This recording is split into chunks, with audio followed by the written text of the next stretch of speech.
तो भगवान नहीं है। और सब गलत मंत्र जाप कर रहे हैं, उनको यथार्थ ज्ञान दूंगा, यथार्थ मंत्र दूंगा और सब जीवों को पार करके सतलोक ले जाऊंगा। आपने तूने बहुत दुखी कर दिया इनको, भगवान की आत्माओं को। तब वो काल इतना ताकतवर है कि मेरे ऊपर झपट्टा मारा मारने के लिए, तो मैंने सतनाम का जाप शुरू कर दिया। और जो ही मैंने सिमरण किया श्वास से, ऐसे गिर गया जैसे पक्षी की पांख कट जाती है। तो कहने का भाव ये है कि जब आप पर कोई आपत्ति आती है, प्रथम मंत्र मिला है तो उसका सिमरण कर दिए शुरू, और सेकंड मिला है सतनाम तो सतनाम का सिमरण शुरू कर दीजिए। सारनाम मिला है तो वो तो कहना है क्या है, वो सिमरण कर दिए। तो तीनों ही एक जैसा प्रोटेक्शन करेंगे यहाँ की आपदाओं में।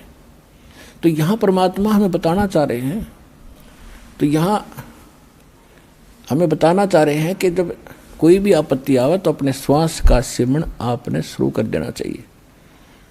और उस श्वास उसके अंदर जैसे मौला बैठा मोरचे और देखे जन की भेड़, भेड़ माने भिड़ंत, यानी किस तरीके से ये लड़ता है। जैसे एक सैनिक है और उसके पास बंदूक है, गन है, अब वो गन न छोड़ के और पत्थर ठाको मारने चल रहे तो किसा क्या कल उसके अंदर। तो आपको ये सतनाम, ये नाम की एक बंदूक दे रखी है, हथियार दे रखा है इस काल के दूतों के साथ लड़ने के लिए। अब जब आपके ऊपर आपत्ति आती है, यम के दूत आते हैं, चाहे परमात्मा लिखा, गरीबदास जी ने लिखा है कि वो परमात्मा आपकी हर गतिविधि देखता भक्त की, और आपको ये भी देखता है कि वो किस तरह से उनसे निपटेगा काल के दूतों से। कहते 12 करोड़ यम के दूत, 4 दूतों की तो बात ही छोड़ो जो तुम्हें लेने आते हैं। अगर 12 करोड़ यम के दूत सामने खड़े हों और आपने एक सिमरण कर दिया, वो 12 करोड़ न्यों पड़ेंगे, जाके एक दूसरे के ऊपर उछलते भागते नजर आओगे, न्यों मैदान साफ कर जाएंगे।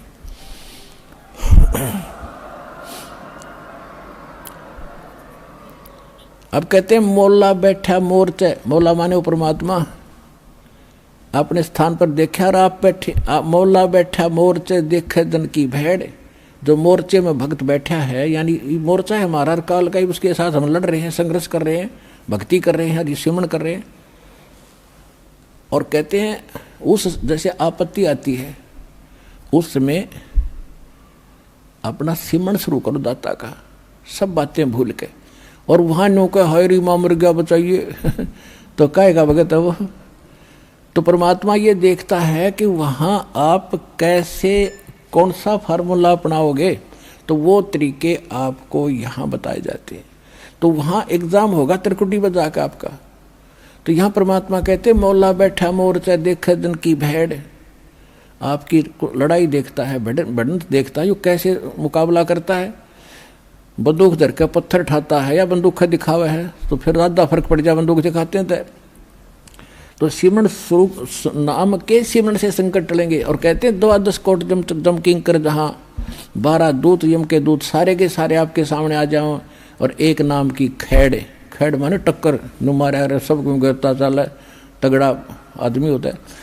तो ऐसे वो मंत्र की इतनी ज़बरदस्त शक्ति है, क्योंकि ये ज्ञान जो बोला गया था सिंपल और अनएजुकेटेड व्यक्ति थे, उनको सिंपल लैंग्वेज में समझाना था। तो वो परमात्मा आपकी बढ़ंत यानी आपकी एक्सरसाइज देखता है कैसे कर रहा है। तो वो जैसे इस दास के साथ आप व्यवहार, जैसे आप यहाँ डिमांड करते हो, तो धीरे धीरे देखो प्रथम बार को भक्त आता है उसको तो कंपलसरी है, वो तो मांग गएगा, और ये भगवान देगा ही देगा, इसके घर में कोई घाटा है कोई नहीं। ज्ञान इसलिए दिया जाता है कि तू क्या मांग रहा है उतना मांग ले जितनी तुझे जरूरत है, और बाकी भगवान पर छोड़, उसने क्या पता नहीं मेरे बच्चे को क्या आगे आवश्यकता है। आगे तैयार खड़ा पाओगा आपका, आपसे पहले खड़ा मिलेगा, इसको किस चीज़ की आवश्यकता है। पति भरता जमी पर जो जो धर पाओ, समर्थ झाड़ू देत है ना काटा लग जाए।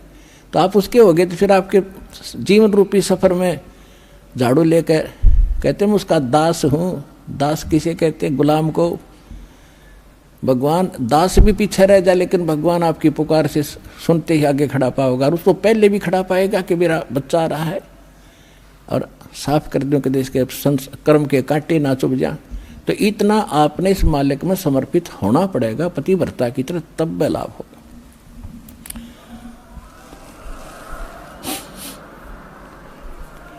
जब आप त्रिकुटी पर पहुंचोगे, अब जैसा भाव आपका यहाँ है, जैसे स्वप्न में भी फिर ऐसा ही करते हैं, जैसा आप अपने जागृत जीवन में कर रहे हो दिन में, ऐसा ही आपका फिर स्वप्न होगा।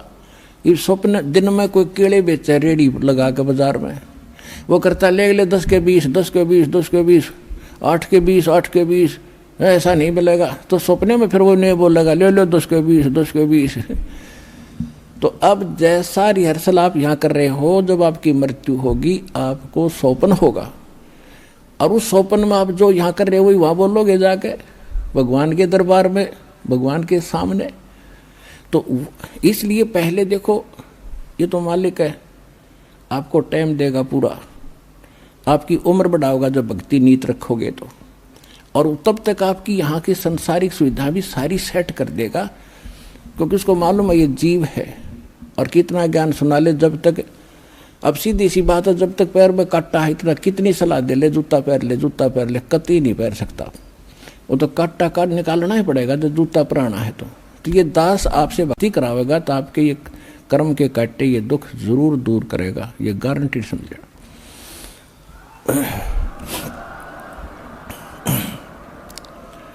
तो उसके लिए आपको धैर्य रखना पड़ेगा। धीरे धीरे रे मना धीरे सब कुछ हो, और माली सींचे 100 घड़ा ऋतुआएं फलो। फिर गुरु मानुष कर जानते, गुरु बिन माल, गुरु मानुष कर जानते ते नर कहीं है अंध, ओहे दुखी संसार में फिर आगे काल के फंद। परमात्मा आपको त्रिकुटी पे मिलेंगे, वहाँ जाते ही आप समर्पित हो, जैसे दंडोत करोगे तो देखोगे मुंह की तरफ, और परमात्मा जिधर जाएंगे आप पीछे पीछे वहीं भाग लोगे, वहीं साथ जाओगे। तो वहाँ आपको धर्मराज के दरबार में ले जाया जाएगा, गेल जाएंगे।